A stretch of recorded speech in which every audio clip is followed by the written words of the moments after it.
Hey there, my dear friends. Imagine this. You've spent decades working hard, raising a family, paying your bills, and dreaming of those peaceful retirement years where you can finally relax and enjoy the simple things in life, like a cup of tea in the garden or a chat with old mates. But then, out of the blue, you hear whispers about changes to the age pension. Maybe it's a little extra money coming your way, or perhaps some new rules that could affect how much you get. It can feel overwhelming, can't it? Like a storm cloud hanging over your well-deserved rest. Well, I'm here today, speaking to you like a caring family member, to clear away those clouds. We're going to walk through the September 2025 age pension changes together. The new rates, the updated rules, and everything you need to know to feel secure and informed. These updates are important because they directly impact millions of Aussies just like you, helping keep up with the rising cost of living while ensuring the system stays fair. By the end of this video, you'll feel empowered, not confused. And remember, knowledge is power, especially when it comes to your finances in retirement. If this sounds helpful, and I promise it will, please take a quick second to subscribe to the channel right now. Hit that subscribe button and turn on the bell notification so you never miss out on tips that could make your life easier. Your support means the world to me, and it helps me keep bringing you content like this. All right, let's get started, shall we? First off, let's make sure we're all on the same page about what the age pension actually is. You see, the age pension is a government payment here in Australia designed to support older folks who don't have enough super or savings to fully fund their retirement. It's not a handout, it's something you've earned through years of contributing to society. Centrelink runs it through Services Australia, and it's been around since 1909, believe it or not. Back then, it was a way to help the elderly avoid poverty, and today it's still all about providing a safety net so you can live with dignity. About 2.5 million Australians rely on it, either fully or partially, and it's indexed, meaning adjusted twice a year, in March and September, to keep pace with things like inflation and wage growth. That's why these September 2025 changes are happening, to reflect the latest economic data and make sure your pension doesn't lose value over time. Why does this matter so much? Well, think about it like this. Groceries, electricity bills, doctor visits, they all keep going up. If your pension stayed the same, it'd be like trying to fill a bucket with a hole in it. These adjustments help plug that hole, putting a bit more in your pocket to cover essentials. But there are rules too, like tests for your income and assets, and some tweaks to how they calculate things like deemed income from savings. Don't worry if that sounds a bit jargony. I'll explain it all in plain English, step by step, as if we're sitting down for a cuppa together. My goal is to make this feel easy and reassuring, because you deserve to understand without the headache. Before we dive into the new stuff, let's quickly review who can get the age pension. Eligibility hasn't changed with these updates, but it's always good to double check. You need to be at least 67 years old. That's the pension age right now, though it might creep up in the future. You also have to have lived in Australia for at least 10 years. With 5 of those being continuous. If you're a couple, both of you can apply separately, but your combined income and assets are considered. And remember, even if you have some super or savings, you might still qualify for a part pension. It's not all or nothing. If you're not sure, hop onto the Services Australia website or give Centrelink a call. They're there to help, and it's free. Okay, now let's talk about the current rates, just before these September changes kick in on the 20th. As of right now, in August 2025, the maximum age pension for a single person is $1,149 per fortnight. That includes the basic rate of about $1,051.30, plus a pension supplement of $83.60 to help with things like utilities and meds, and an energy supplement of $14.10 to offset power bills. For couples, each person gets $866.10 per fortnight, making a combined $1,732.22. Again, that's broken down into a basic rate, supplement and energy top-up. These rates are before tax, and they're paid every 2 weeks straight into your bank account. If you're separated due to illness or other reasons, you might get the single rate each, which can be higher overall. But here's the exciting part. These rates are going up from September 20th, 2025. The government has announced an increase based on the latest indexation, which looks at things like the Consumer Price Index, that's CPI measuring how much prices have risen, and average wages. For singles, the maximum payment will jump by $29.70 per fortnight, bringing it to $178.70. That's a nice little boost, over $770 more a year if you're on the full rate. For couples, each person's payment goes up by $22.40, so combined, that's an extra $44.80 per fortnight, or about $165 annually. The new totals, each couple member at $880.50, combined $1,876. Isn't that wonderful? It's like getting a small pay rise just when you need it most. Let me break it down further, because I know numbers can blur together. The basic rate for singles is increasing to around $1,078 or so. The exact split isn't always detailed right away, but the total is what matters. The pension supplement, which helps with everyday costs, gets a bump too, probably by a couple of dollars, and the energy supplement stays steady at $14.10 for singles and $10.60 each for couples.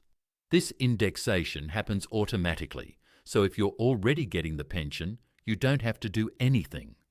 It'll just show up in your next payment after September 20th. But if your pension is partial, meaning reduced because of income or assets, this increase could flow through to you as well, depending on your situation.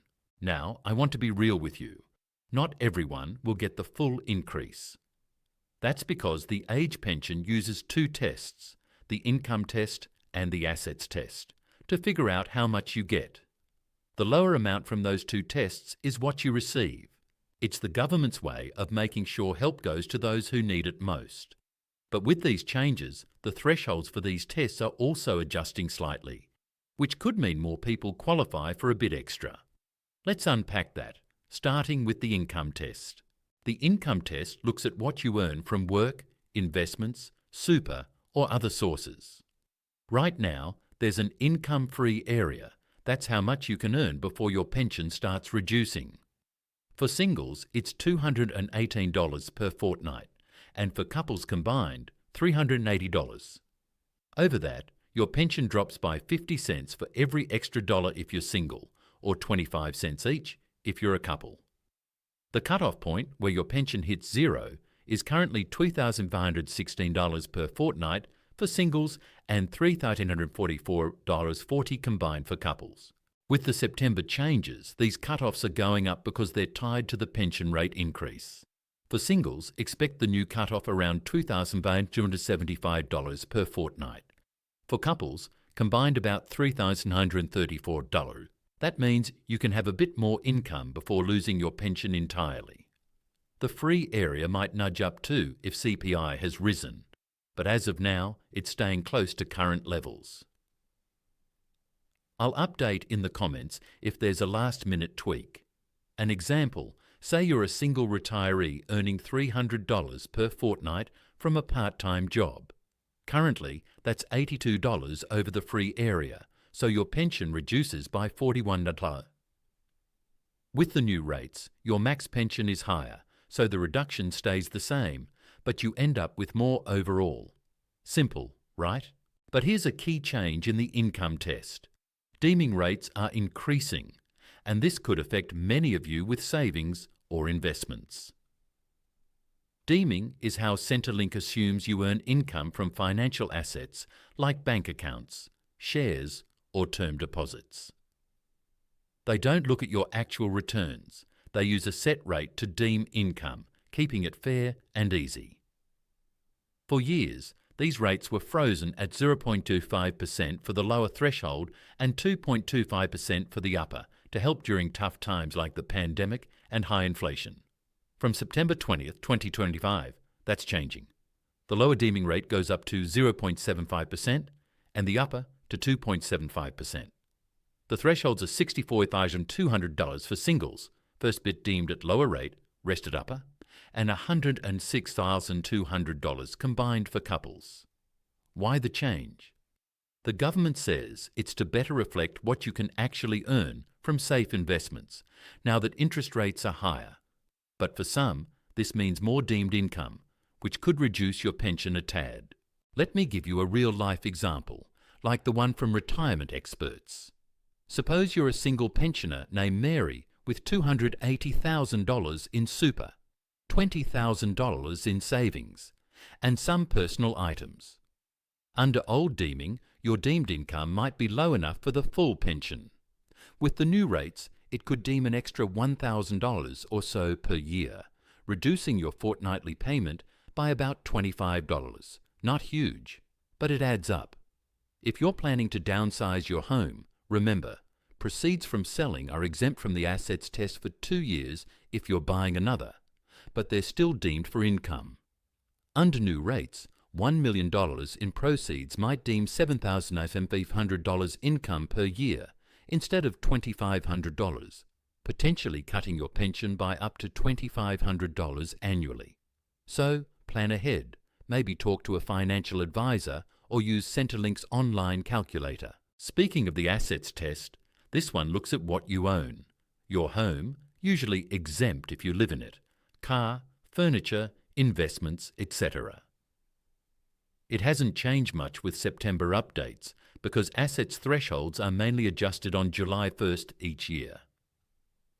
As of July 2025, for a full pension, a single homeowner can have up to $321,500 in assessable assets, or $579,500 if non-homeowner. For couples, it's $481,500 combined for homeowners, $739,500 for non-homeowners. For a part pension, the cut-offs are higher, $711,750 for single homeowners, up to $171,000 combined for couple homeowners.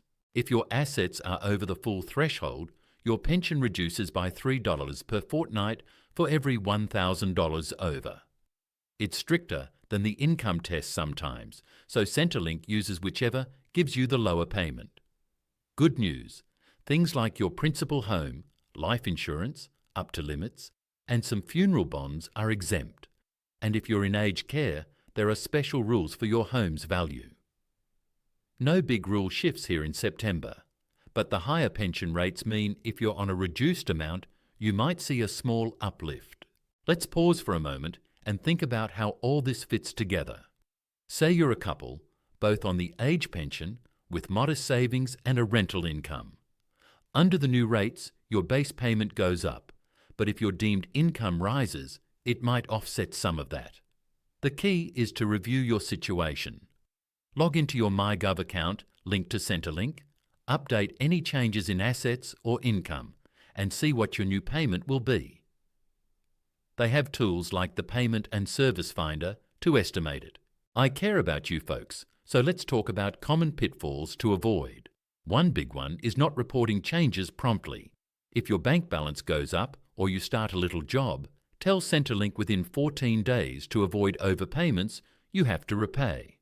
Another is misunderstanding deeming. Actual interest doesn't matter. It's the deemed rate. If your investments earn less than deemed, tough luck. But if more, you don't get penalised extra. Also, remember the work bonus.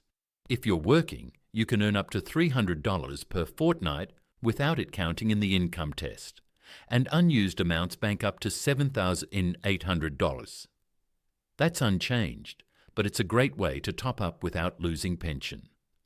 Now, for those of you just approaching pension age, these changes mean it's a good time to apply. The process is online or by phone, and you can backdate up to 13 weeks if eligible. If you're a veteran, check with DVA. They have similar payments like the service pension, which starts at age 60 for some. Let's address some frequently asked questions to make this even clearer. First, will I automatically get the increase? Yes, if you're already approved. Second, what if I'm overseas?